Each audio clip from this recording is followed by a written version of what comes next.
Hey there, guess what? It's plants! Okay, welcome to chapter 28.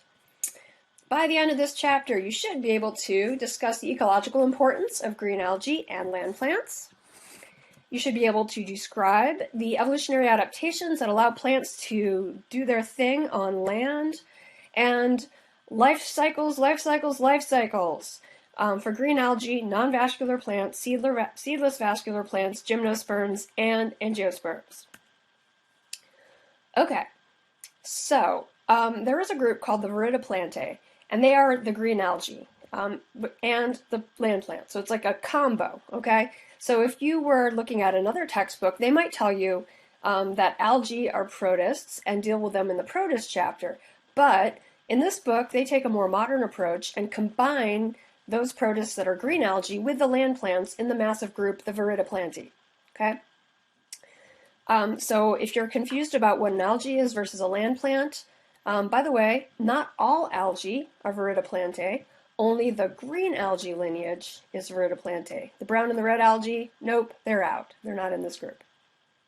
So green algae are freshwater photosynthesizers, and land plants are terrestrial photosynthesizers, okay? So pretty easy. Okay, so why study green algae together with land plants as Viridiplantae rather than just kind of lumping the green algae in with the protists? Well, green algae are the closest living relatives to land plants, so we can learn a lot about land plants by looking at green algae. And if we want to look at how land plants became land plants, we have to look at the transition from aquatic to terrestrial life that happened in a green algae ancestor. Okay, so it's important to remember that before there were land plants, all of the life on Earth was just little tiny things, just bacteria, archaea, and single-celled protists. Okay, so just picture that Earth, pretty quiet, right? Okay. So when the plants were able to come out of the water and onto the land, they transformed what life on Earth looked like. So plants provide what we call ecosystem services, which we'll get more into when we get to the ecology chapter. But some of the services they do for the ecosystem are that they produce oxygen by photosynthesis. They also build soil by providing food for decomposers. So, a seed will land somewhere, grow into a plant, the plant will die, and then the nutrients in the plant will go into the soil again. Another thing that plants do that's really important is they hold on to soil. So check out this plant here. So this isn't like a turf grass like you would grow in your lawn. Instead, this is a grass that looks a little bit like a lawn grass, but it's a natural grass that grows in a prairie, right? If you've ever ripped up grass from your lawn, you can tell that the roots are only this long, right? But the prairie grasses have incredibly long roots, and those roots hang onto the soil. And once the soil is kind of locked into position, it becomes available for lots of other kinds of larger plants and other kinds of animals to live in it. So these kinds of plants use their roots to hold the soil and prevent the nutrients in the soil from being washed away with water or wind erosion. The roots also are kind of branching, and that helps the soil hold on to water. And plants can also moderate the local climate. So obviously, if you know you got a tree in your yard, it makes your house cooler, right? Other kinds of trees can be windbreaks, and so they can make it possible for things to live in windy areas. Plants are our primary producers on Earth, so on land plants are the dominant primary producers. So they are the ones who are taking the energy locked into sunlight and by photosynthesis making it into sugars that can be used by everything else on Earth.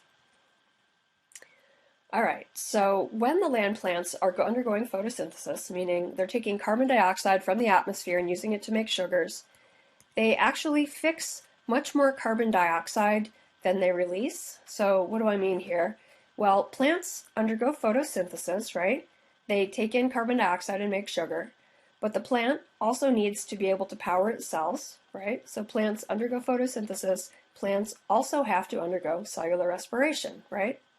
So in cellular respiration, you take in oxygen and you put out carbon dioxide, okay? So plants are taking in carbon dioxide when they undergo photosynthesis. They're putting out carbon dioxide when they undergo aerobic respiration. But what I'm saying here is that they take in and fix a lot more carbon dioxide than they release, okay? So they're pulling in a lot more carbon dioxide from the atmosphere than they release through cellular respiration. When you cut down prairies, it causes a lot more carbon dioxide to remain in the atmosphere, so the plants take the carbon dioxide away, and if you take out prairies or forests or whatever, this basically causes more carbon dioxide to remain in the atmosphere. And we know that excess carbon dioxide in the atmosphere is partly responsible for rising temperatures that are associated with global climate change. All right, so plants provide humans with food, and we've talked about artificial selection before, right? So people choosing plants that have particular characteristics that the people want has changed the characteristics of the plants. So we have lots of different locations and kinds of plants that were domesticated all over the world. So if you look, for example, at the ancestor of maize, teosinte, this is what it looked like. Had these hard, crusty kernels, not so many.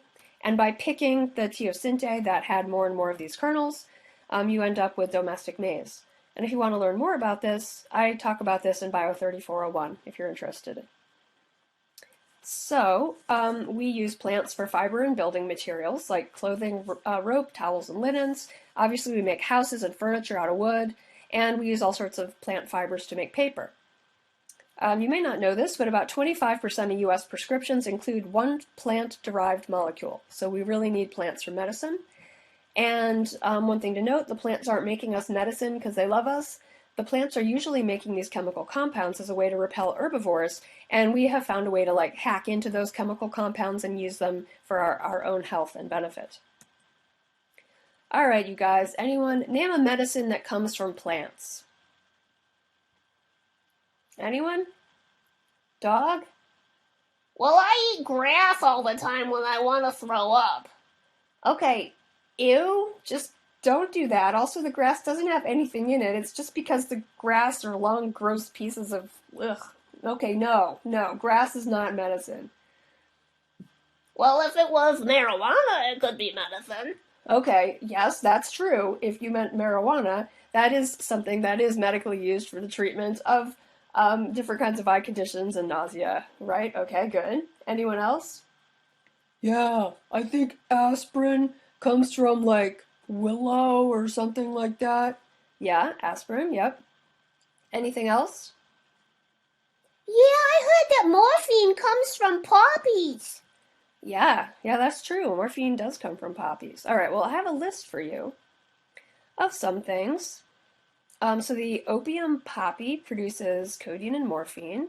Other kinds of things, you can get aspirin basically from aspen and willow trees. So this is something that the early settlers in the U.S. knew about. Wild yams, for example. In the early days, birth control pills were actually made out of steroids from wild yams, and now we can still use wild yams to get cortisone to treat inflammation. Lots of other kinds of substances have kind of clued us into particular kinds of molecules that are beneficial to us. Sometimes we get these from plants, sometimes we just learned about them from plants and then we're able to make them in the laboratory. All right, so let's compare. Remember, we're looking in this chapter at the Viridiplantae, which includes the green algae and the land plants. So let's look at some similarities that try to convince us they should be looked at together. All right, so green algae and land plants have chloroplasts with very similar structure, okay? So you still got, your two membranes and then your stacks of green pancakes, right? Similar thylakoid arrangements. The thylakoids are stacks of green pancakes are organized very similarly between green algae and land plants, and differently than, for example, brown algae or red algae. The cell walls of green algae and land plants are similar. The kinds of sperm are similar, so we'll look at some of those examples later. We haven't talked too much about peroxisomes, but they're a particular kind of an organelle that's found in both green algae and land plants. Both kinds of chloroplasts synthesize starch as a storage product, so that's one good thing they do. In looking for the ancestor of the green sorry, if we're looking for the ancestor of the land plants, we usually look to three different groups of green algae. Okay, one group of green algae are Zygomatophyceae. Those are called the conjugating algae. Second group are Coleochaetophyceae, and those are the coleochaetes. And the third group are the Charophyceae, and those are the stoneworts. And so this is what the conjugating algae look like. This is what a coleochaete looks like. It's like tiniest, cutest little lily pad, but this is only 20 micrometers long. And so you can see each of these as a cell. And this is a Charophyceae. So this is a tadpole, if you want to compare. And so you actually see these outside all the time. We commonly call these stoneworts. All right, so people initially focused in on these three groups of algae to try and figure out which one is likely to be the ancestor of the land plants. All three of them are largely multicellular, and they live in freshwater versus saltwater. So our hypothesis is that the land plants evolved from green algae that lived in freshwater habitats. Excuse me. All right, so what do the results say? Well, I'll show you in a minute, but let me first lead you to the major groups of land plants, and then I'll show you the phylogeny that links the land plants to the algae. All right, so we categorize land plants by a couple of landmark morphological differences between them. So the first group of plants we refer to as the non-vascular plants. So what is vascular tissue? Oh, that's like plumbing. Yeah, like plumbing. So what's your vascular tissue? That's like my blood vessels. Yeah, that's your blood vessel. So what would be the vascular tissue in a plant? Oh, that would be like the tubes that they use to get the water and the sugars around. Yeah. All right, so non-vascular plants don't have those tubes, okay? So if you look at a little tiny leaf of a moss, you're not going to see like a vein down the middle, or branching. You know how if you look at a leaf, there's a vein and branching off of it? Not like that on a moss. So they don't have any vascular tissue. Consequently, they have to live in a wet place so that all of the cells can just get water from just being near water. The most prominent member of the non-vascular plants would be the mosses. And so one thing about the non-vascular plants is they don't have seeds. And we're going to talk about seeds in a little bit, but seeds mean something very specific. Non-vascular plants don't have seeds. They have something called a spore that they use for both reproduction and dispersal. The next group are the seedless vascular plants. So these also don't have seeds. So non-vascular plants and seedless vascular plants both got no seeds. But the seedless vascular plants, they have well-developed vascular tissue, okay? But again, they don't make seeds, and they also, just like the mosses, use spores for reproduction. And some of these can be quite a bit larger, like a fern, okay? And then the third group are the seed plants. So this is the group that has vascular tissue, okay? So it has plumbing to move water and sugar around, and they make seeds. Now when we say seeds, we mean it's an embryo and a store of nutritive tissue surrounded by a tough protective layer. So a seed always has those three things: embryo, nutritive tissue, tough outer coating, okay? There are two groups of seed plants: the angiosperms, which are the flowering plants, so anything with a flower, and the gymnosperms, which if you break down the word, it means naked seeds, but it refers to basically things with cones, okay? All right, so what does the fossil record tell us about the history of land plants? Well, to start with the green algae, we can see green algae from about 700 to 725 million years ago. And we see the first evidence of land plants about 475 million years ago.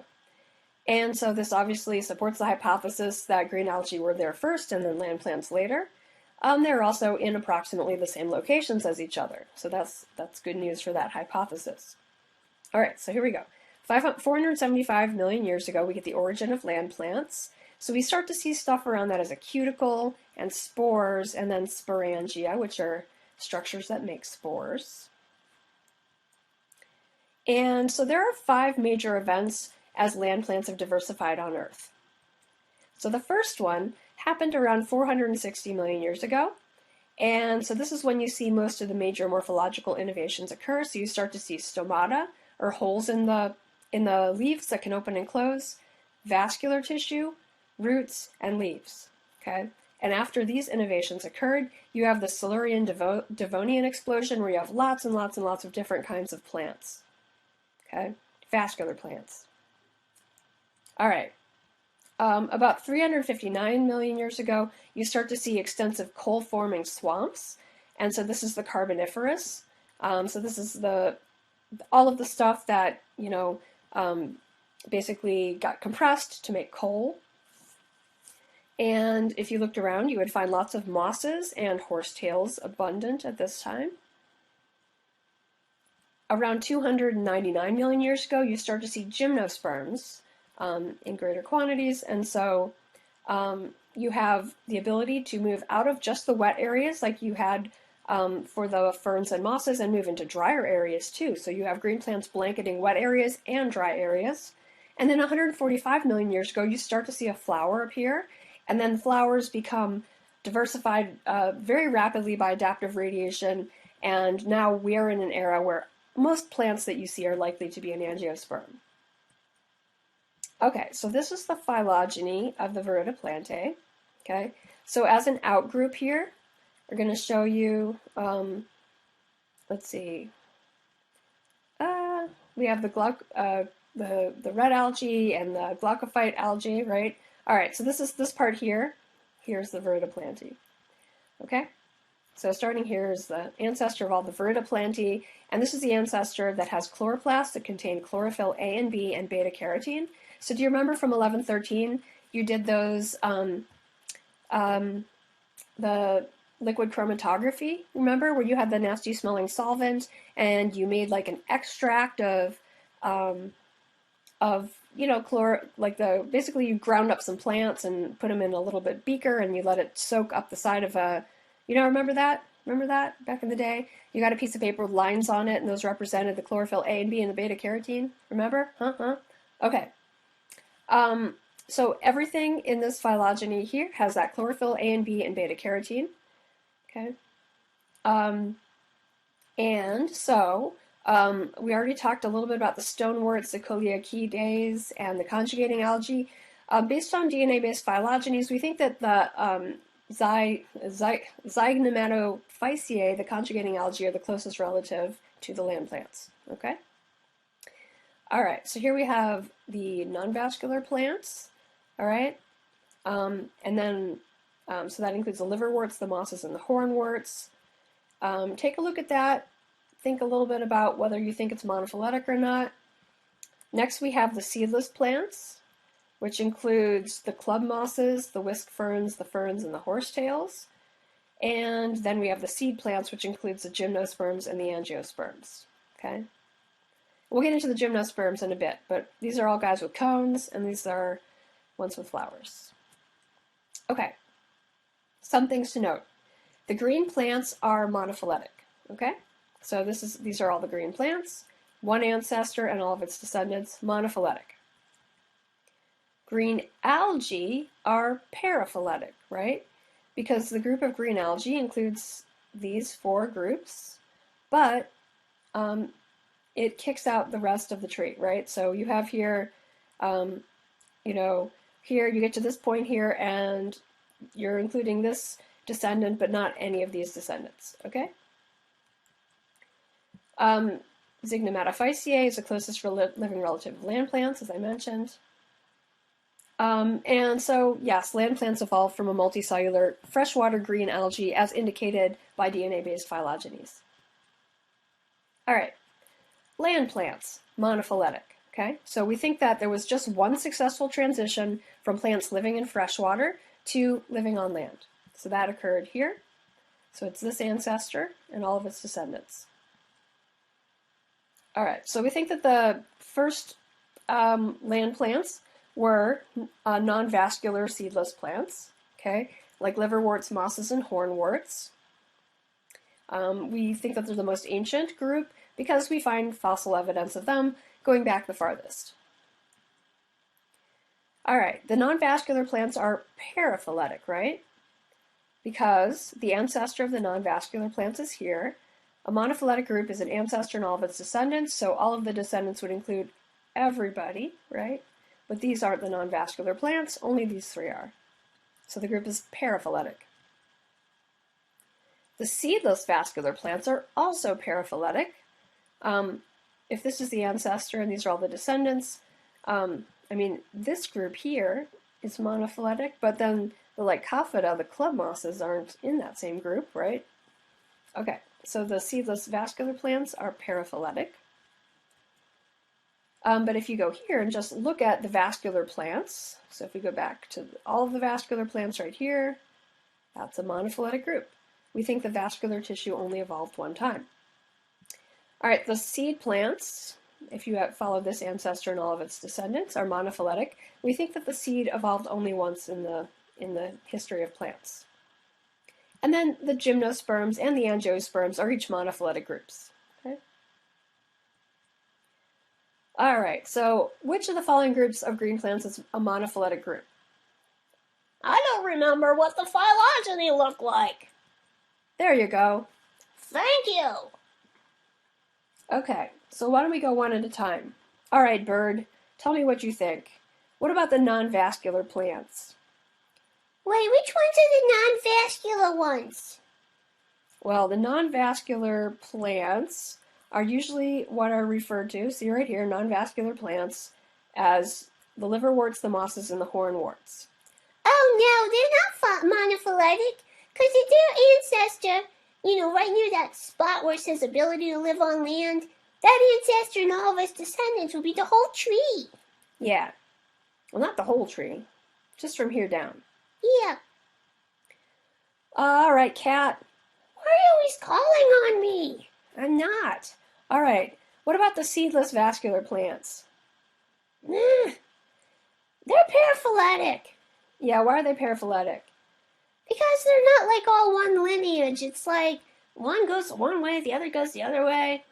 Okay, but usually we figure out if they're monophyletic because they're a group composed of an ancestor and all of its descendants, right? Fine. Okay, so who's the ancestor of the seedless vascular plants? Like that line where it says vascular tissue. Okay, so here's the ancestor. Is this group include the ancestor and all of its descendants? Well, obviously not. It kicks out the seed plants. Okay, good. Are the gymnosperms monophyletic? Yes. Yeah, they're monophyletic. What about the green algae? Are the green algae monophyletic? No, they're not monophyletic. They're not even close to being monophyletic. Yeah, why not? Because they're not an ancestor and all of its descendants, because it kicks out all the land plants. Yeah. All right, so that one's monophyletic and no one else is. All right, let's talk about what it was like to go from being in the water to being on land. So the biggest problem you have is to not dry out and get crusty, okay? So on land, you have some advantages. You have all the light you can stand and lots of carbon dioxide. But the challenges are you dry out really easily on land because you're not surrounded by water. The sun is constantly shooting harmful UV radiation at you, so you have to protect yourself. And you have to be able to get water to all the different parts of your body, right? If you're soaking in water, then you kind of get exposed to water all over your whole body, but once you are out of the water, you need to move the water from one place to another. So one adaptation to life on land is the cuticle. Wait, don't insects have cuticle? You are correct, actually. Insects also have cuticle. I don't believe that the cuticle in insects is homologous to the cuticle in plants, but they are both called cuticle because they're both some waxy stuff that seals in the plant or the insect. Yeah. So let's look at a cross-section of a leaf here.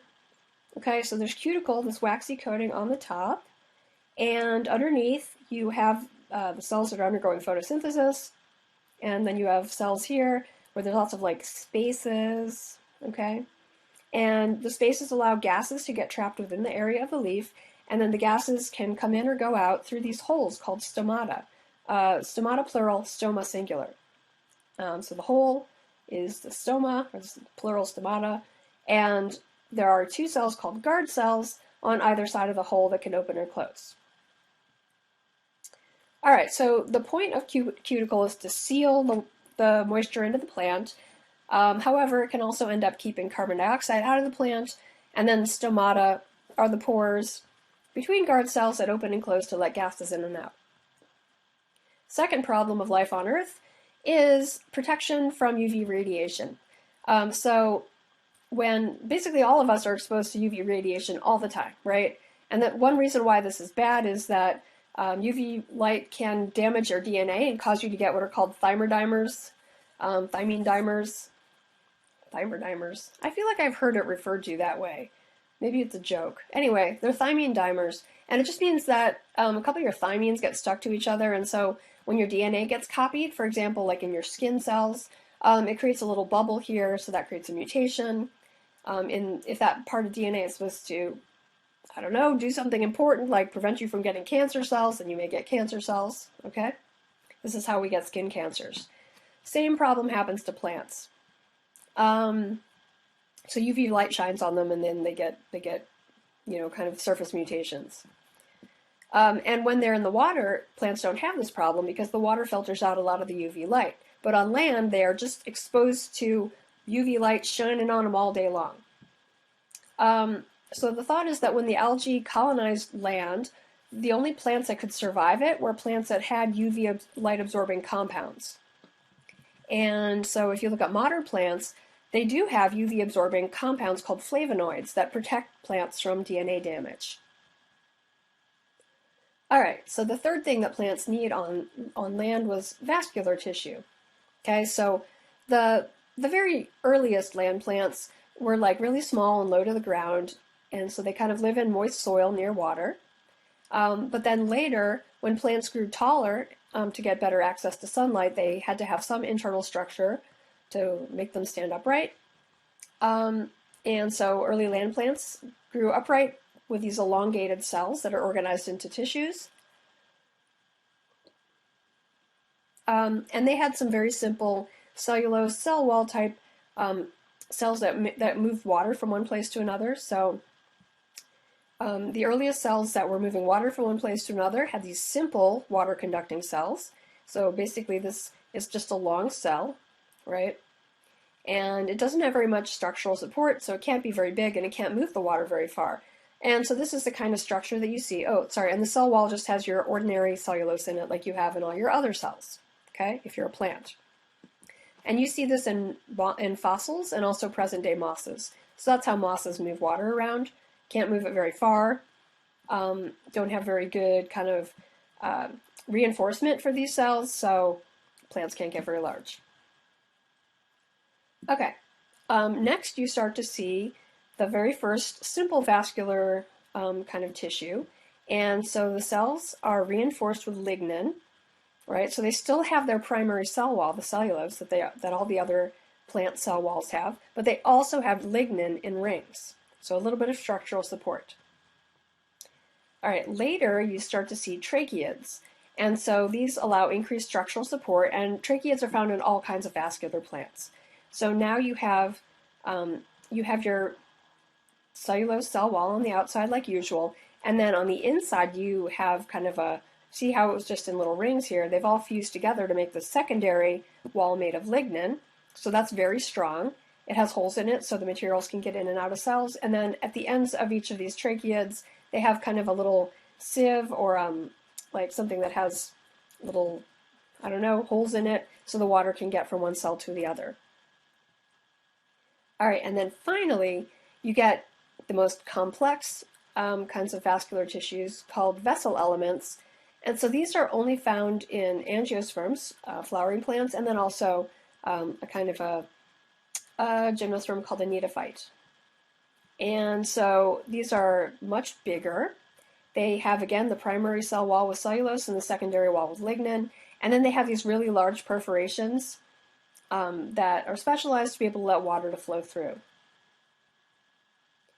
Okay, so people have tried to look and see when all of these different vascular innovations occurred on the phylogenetic tree, because we know that having cuticle, stomata, and vascular tissue were key adaptations that allowed the early plants to colonize land.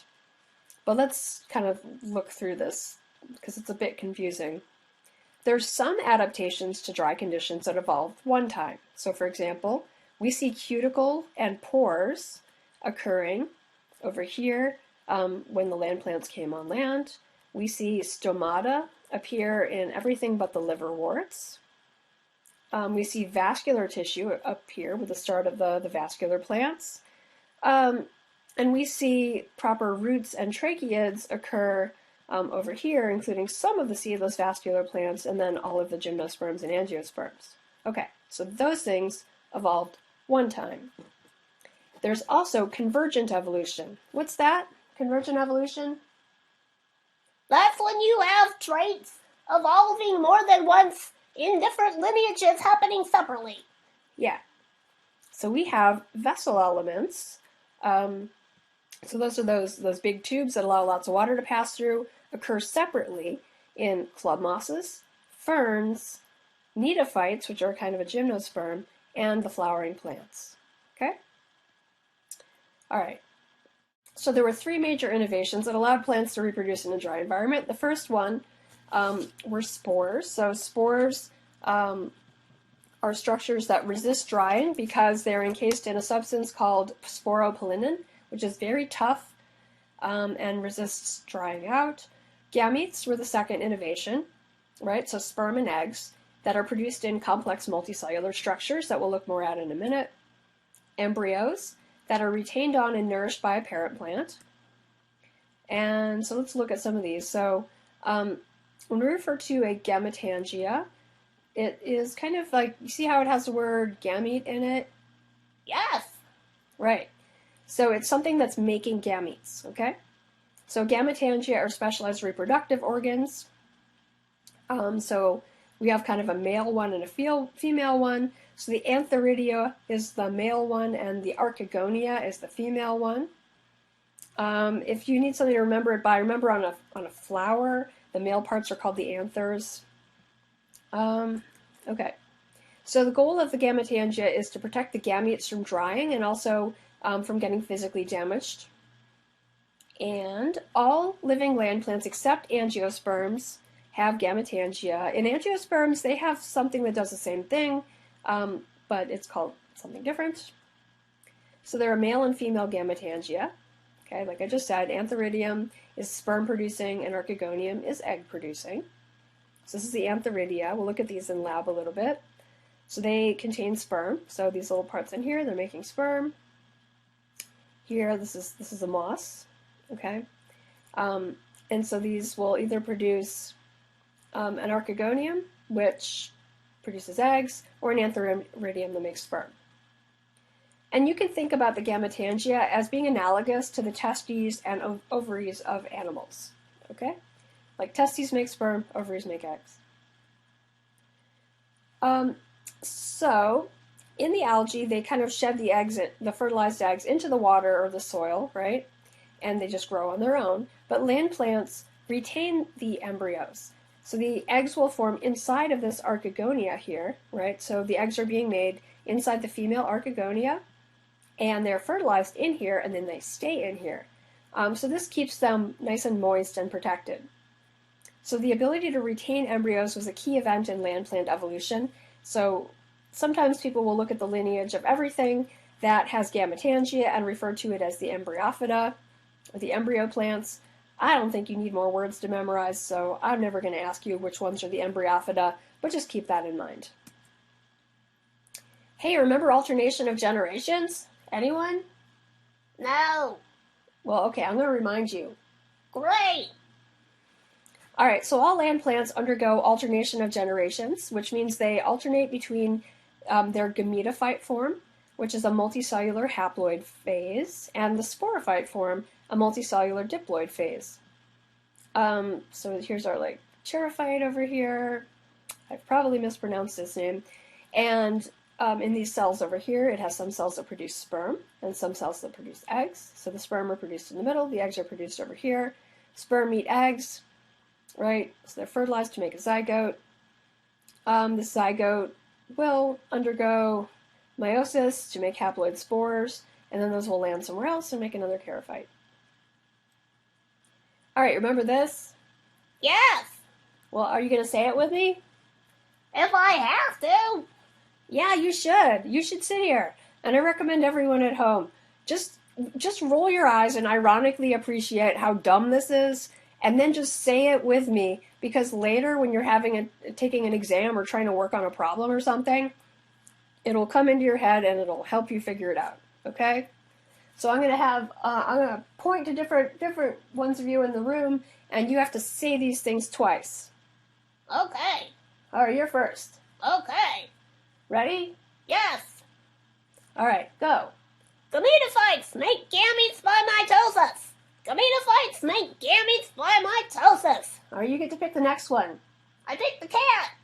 Gamete plus gamete equals zygote. Gamete plus gamete equals zygote. I picked that guy in the corner. Zygotes grow up to be sporophytes. Zygotes grow up to be sporophytes. I picked the bird. Sporophytes make spores by meiosis. Sporophytes make spores by meiosis. I picked you. Okay. Spores grow up to be gametophytes. Spores grow up to be gametophytes. All right, so gametophytes make what? Gametes. Right, by what? Mitosis. All right, gamete plus gamete equals Zygote. zygotes grow up to be Sporophytes. sporophytes make Spores. by. Meiosis. All right, spores grow up to be gametophytes. Yay! All right, so let's figure out what's going on in this little life cycle here. And maybe you might also have to do this as a group. All right, so what I recommend people do is just go around the circle here and say the words. All right, so I've told you this is a sporophyte, and I've told you this is a gametophyte, right? All right, so gametophytes make. Gametes. Right, by. Mitosis. All right, so then gametophytes make gametes, so what are these? Gametes. Mitosis or meiosis? Mitosis. Okay, so there's the gametes, mitosis. Gamete cut plus gamete equals? Zygote. Yeah? All right, is a zygote haploid or diploid? Well, duh, it's diploid. Well, it's not duh. Why do you know it's diploid? Because each of the gametes is haploid, and then they come together, it's diploid. Okay. No need to be mean about it. All right, so, okay, so then you have a zygote. Zygotes grow up to be? Sporophytes. Yep.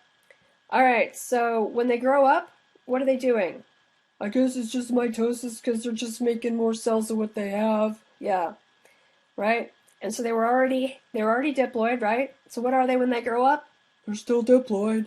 Yep. All right, sporophytes make. Spores. Yeah, sporophytes make spores by. Meiosis. Yep, they make spores by meiosis. So these are spores. So are the spores haploid or diploid? They're haploid. Yeah, they're haploid. And then the spores grow up to be. Oh, that was me. Spores grow up to be gametophytes, right? And they're haploid, and they're just dividing and dividing, undergoing mitosis to become a gametophyte. Okay? So I just recommend saying these things over and over and over again as you go around the life cycle, and you think, no, I'm just going to look at the picture. You don't need to look at two things. You just need to look at if you memorize this, it will make your life so much easier. So just say this stuff to yourself a bunch of times till it's memorized. You know, if you want to, if you make a really good meme of any of these slogans, give it to me and I will show it to the class. Okay. All right. So, yep. Let's compare and contrast. Zygotes and spores. How are they similar and how are they different? Here, I'll show you a picture. So how are zygotes and spores similar or different? The zygotes are diploid and the spores are haploid. Yeah, that's one big difference, right? What else? Well, I guess the sporophytes make the spores, and the zygote is from gametes coming together, and then the gametophyte made the gametes. Yeah, so they come from different places. Let's see. So how do you make, so did you have to go, what process do you use to make the spores? Oh, you use meiosis to make the spores, but you have to use fertilization to make the zygote. Yeah. Yep. I can't think of any other differences. Can you? They're drawn differently in that picture. They are drawn differently in this picture. I guess if you could look under a microscope, you would notice a lot of structural differences. Like, for example, the spores probably have Sporophyte-dominant on them, and the zygote is probably inside of a parent plant. So you'd find them in different places. Yeah. Okay. Okay, so let's compare, contrast not only spores and zygotes, but spores, zygotes, and gametes. So zygotes and spores are both single cells. They both divide by mitosis, right? So they start out as one cell that divides and divides and divides to form a multicellular individual. So the zygote is going to develop into a sporophyte, and the spore is going to develop into a gametophyte. Zygotes are diploid, spores and gametes are haploid. Zygotes are the result of fusing together two haploid cells, like a sperm and an egg. Spores aren't formed by fusing any gametes together. And spores are made by meiosis inside a structure in the sporophyte called a sporangia. Okay? We haven't gotten to sporangia yet, but we will. And gametes are made by mitosis inside structures called gametangia, like an antheridia or an archegonia. Okay. So the life cycle of plants can be either gametophyte-dominant or sporophyte-dominant. So in non-vascular plants, the sporophyte is small. It lives for a very short period of time, and it really depends on the gametophyte for nutrition. So because the main part of the life cycle is the gametophyte, we call it a gametophyte-dominant life cycle. In ferns and the other vascular plants, the sporophyte is much larger and longer lived than the gametophyte. So we would say those are sporophyte-dominant life cycles. And so once you see the life cycles, you should be able to understand the role that the sporophyte and the gametophyte play in each of these different groups. So there is an advantage to be had from having a sporophyte-dominated life cycle, and that is that if you have an organism made up of diploid cells, it has the ability to respond to environmental conditions that may change much more effectively than a haploid cell can. Okay, so this is a moss. A moss is gametophyte-dominant. So if you go outside and you see a lovely bed of moss, you're looking at the gametophyte here, the green fuzzy part. Sometimes of year, you're going to see the stalk coming out of the top, and that is the sporophyte. And it is actually growing out of the top of each one of these little green fuzzy mosses. Okay? All right. So let's see here. So let's kind of start over here. So gametophytes make Gametes. by Mitosis. Okay. So gametophytes are making gametes by mitosis. So we have a female gametophyte. So what kind of gamete is a female going to make? Eggs. Yeah. What kind of gamete is a male going to make? Sperm. Yeah. So this one's here making its sperm, this one's here making its eggs. The eggs don't go anywhere. They just stay right where they are. So if you blow up the top of this little sprout here, it'll look like this, right? It has these archegonia that each have an egg in them. The male has antheridia that are kind of these capsules filled with developing sperm, and when the sperm are fully developed, the capsule will open and then the sperm will be released. And so the sperm, they are very dependent on water. So they have flagella on them. And so the only way the sperm can get to the egg is if there's water. Okay? So it rains, and then the sperm will go from over here to over here, and then down into the archegonia to fertilize the eggs. Okay. So that was gametophytes make gametes by mitosis. Okay? So the gametophyte is haploid, the gametes are haploid. All right, gamete plus gamete equals? Zygote. Yeah, zygote. Okay? So there's your zygote, and remember this picture is happening right on the top here. All right, zygotes grow up to be? Sporophytes. Yeah, it grows up to be a sporophyte. Remember, it's a zygote, so it's a fertilized egg, so it's a diploid. Grows up to be a fertilized, or a diploid sporophyte. So what's showing here is it's growing, growing, growing, bursts out of the top, grows, grows, grows, grows, grows, and then it matures into a sporophyte, like that. All right, sporophytes produce? Whose turn is it? Oh, it's my turn. Okay, sporophytes produce, Spores. yeah, how? Meiosis. Yeah, so up top here in this little capsule, the sporophyte is making spores by meiosis. And then it releases them, and the spores blow away on the wind. And so these spores are all haploid. They land somewhere in the ground, and they develop into these little protonema, which become, protonema is just the name for the stage. So they're basically baby gametophytes. And then they land somewhere, and they grow up to become mature gametophytes. Okay? And the circle of life is complete. All right, let's look at a fern. So a fern has a dominant sporophyte, okay? So when you look outside and you see a fern, the part that you see is going to be the sporophyte, okay? So let's see. There's a part of a fern's life cycle that you've probably never seen before. Somewhere in the forest right now, there are these tiny, tiny little heart-shaped leaves. Like they're like maybe the size of like your pinky fingernail, okay? Even though this picture makes them seem like they're giant hairy leaves that are out there, but they're not. They're super tiny, okay? So it's a tiny little heart-shaped leaf is the gametophyte in a fern, and the leaf has kind of on the same leaf a female part and a male part. So the female part is over here near the cleft, and then the male part is down near the point. And so over here, in the female part, the archegonia, eggs are developing, and over here in the male part, you have antheridia that are making sperm. These sperm also have flagella, just like with the mosses. So what's showing here is that when it rains, it will wash the sperm from the antheridia into the archegonia, or maybe hopefully from a different leaf over here. Okay, so when the sperm get down into the archegonia, it fertilizes the egg, and the eggs develop. Okay, so the egg is developing. All right, so did we do this part?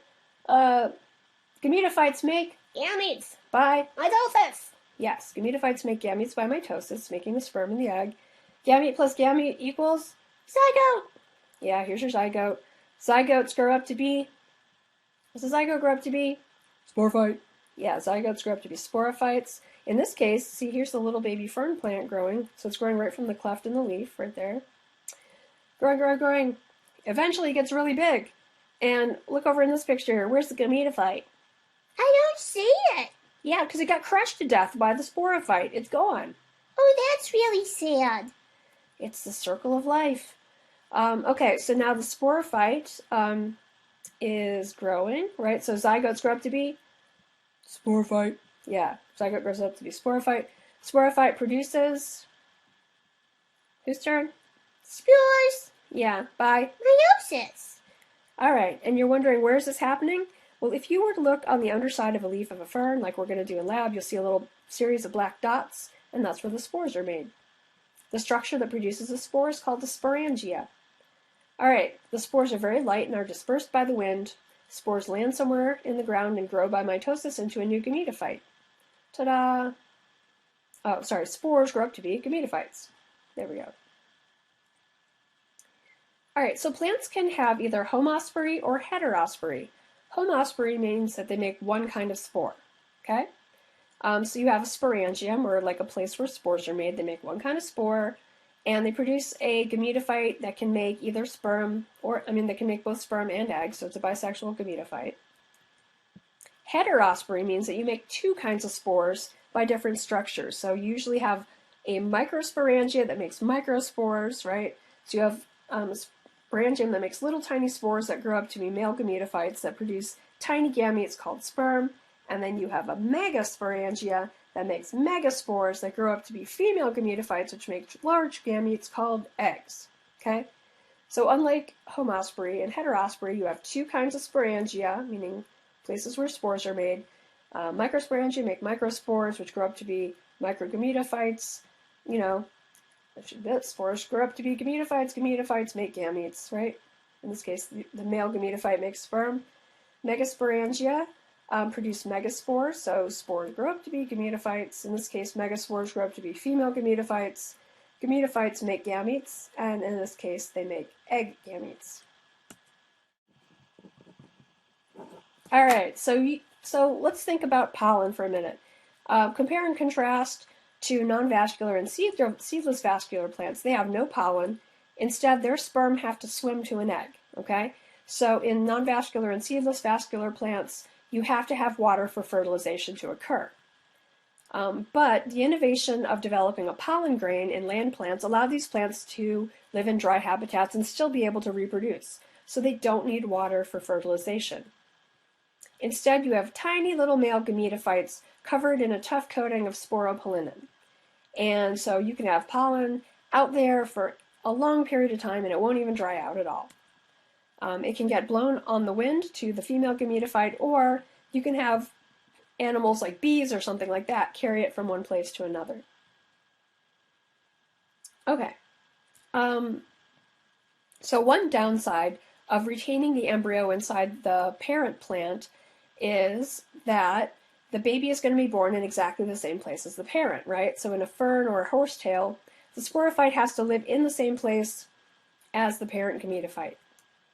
If you have a seed, the parent plant can keep on living and the seed can land somewhere else and disperse far away from the parent plant.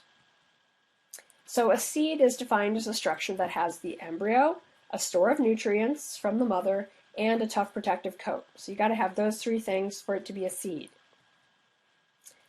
So one thing that seeds and spores have in common, seeds and spores are both mobile, right? They allow the parent plant to be able to, reproduce somewhere else.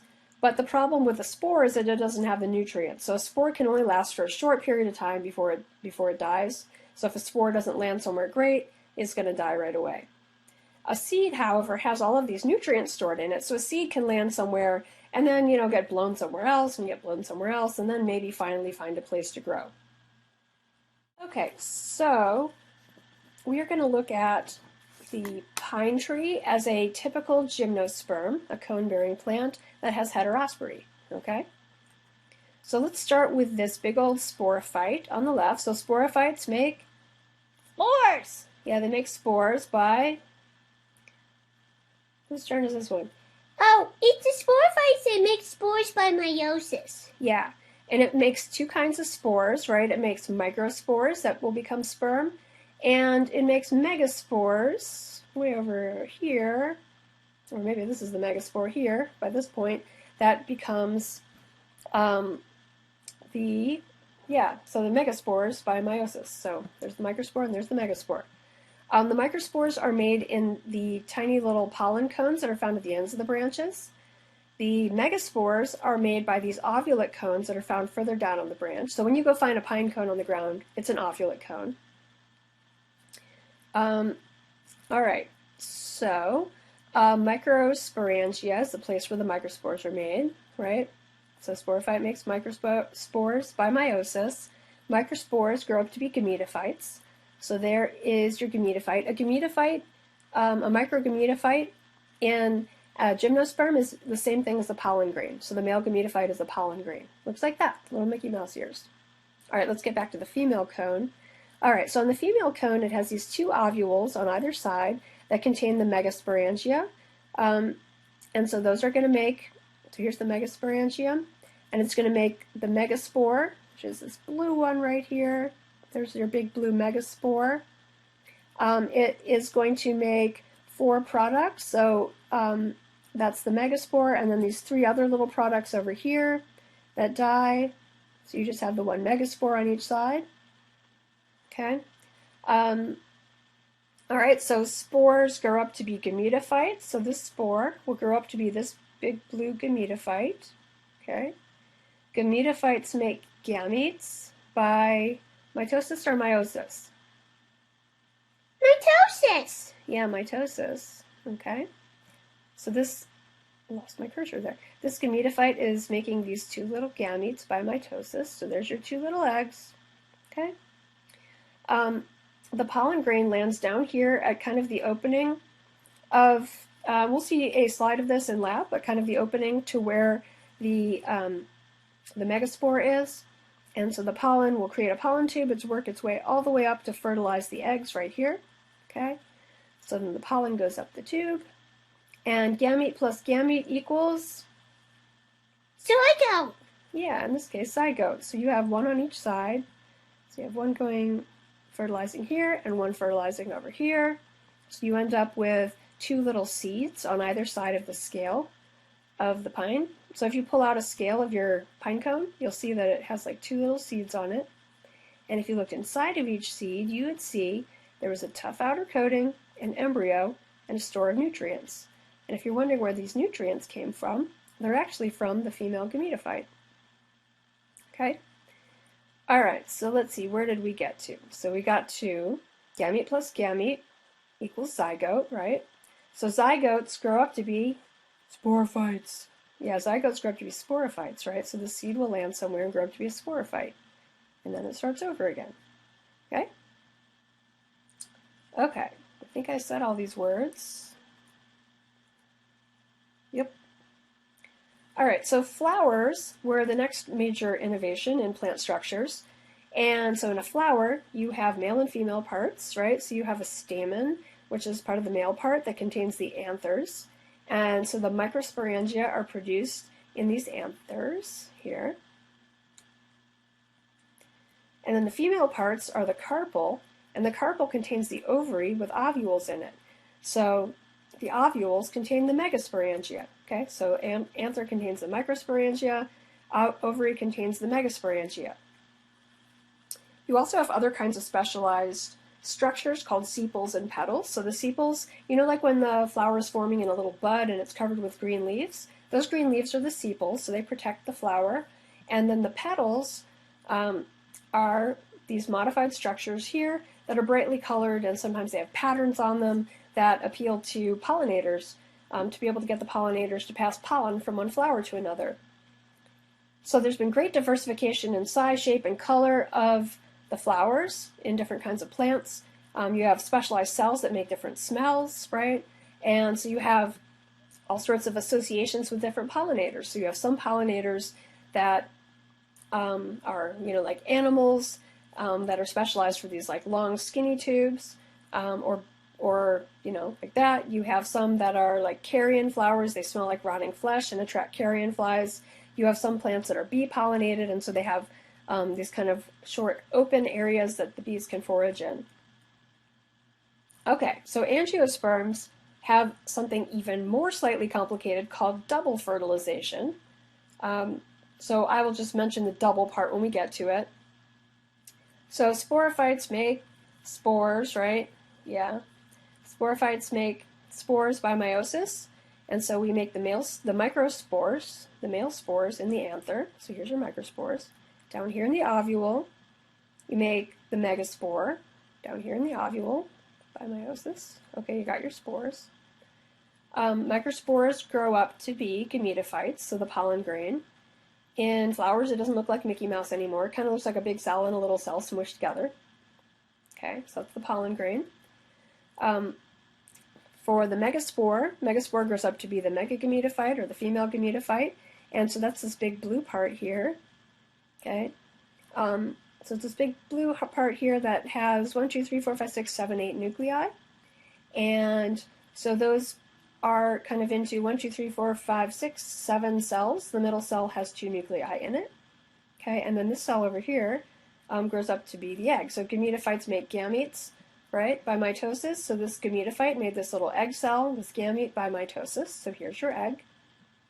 The pollen grain, the male gametophyte, will land over here, over on the top of the stigma, or the top of the female parts, and it will make this tube all the way down, all the way around to the bottom to where the egg is. And at that point, it will release its 2 nuclei, or sperm with 2 different nuclei down there. One of those sperm will fertilize the egg, and then the other sperm will fertilize this big old cell in the middle that has the 2 nuclei. Okay? That's called double fertilization. See, you know how there's 2 nuclei here? They each got a job. One of them fertilizes the egg, the other one fertilizes this old big cell here in the middle that was the gametophyte. So the egg is fertilized. Now it's a zygote, right? Gamete plus gamete equals zygote. The gametophyte in the middle is fertilized. It is triploid, right?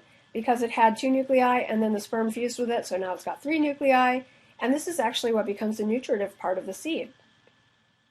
So here's the seed, and so you have the embryo, you have the nutritive seed around the outside, and a tough outer coating. So if you look at it up close, there's your embryo. Here's your nutritive tissue, which is triploid, and then you have the crusty coating on the outside. Even though they draw this like there's only one embryo in the entire plant, if this was really an apple like it looks like, you would have 1, 2, 3, 4, 5, 6, 7, lots of these seeds developing at the same time. All right, where do we get to? Zygotes grow up to be Sporophyte. sporophyte. Yep, so your zygote grows up to be a sporophyte, grows up to be a new flower. Okay? So a fruit is derived from the ovary and it encloses one or more seeds. So for example, a pod of peas. I lost my cursor. Still lost my cursor. All right, well, whatever. And so sometimes the tissues that are derived from the ovary can be really healthy for the animals to eat and brightly colored, so it attracts animals to eat them. And so the animal will basically eat the tissue around the outside of the ovary and then swallow the seeds and then go poop somewhere, and then that will basically move the fruit from one place to another place, move the seed from one place to another place, and when the animal poops, it'll give like some nice fertilizer for the seed to grow in. It is true that the evolution of flowers made pollination possible, but the existence of fruits makes it really possible for the seeds to be dispersed far and wide. Do y'all remember what adaptive radiation is?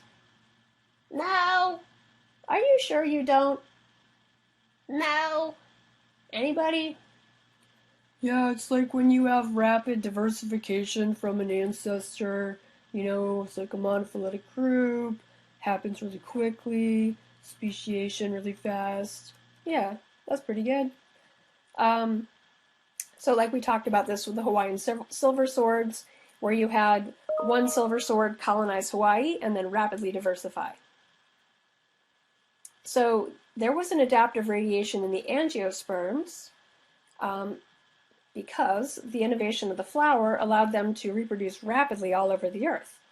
And so we think that this diversification of the angiosperms is associated with these three key adaptations. The fact that they have these very efficient vessels to conduct water from one place to another, the innovation of flowers, and the innovation of fruits. So traditionally, angiosperms were divided into two major groups, monocots and dicots, okay? Monocotyledons and dicotyledons.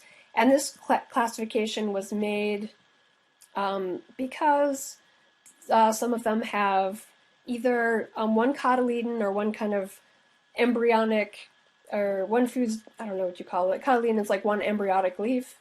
Dicots had two embryonic leaves.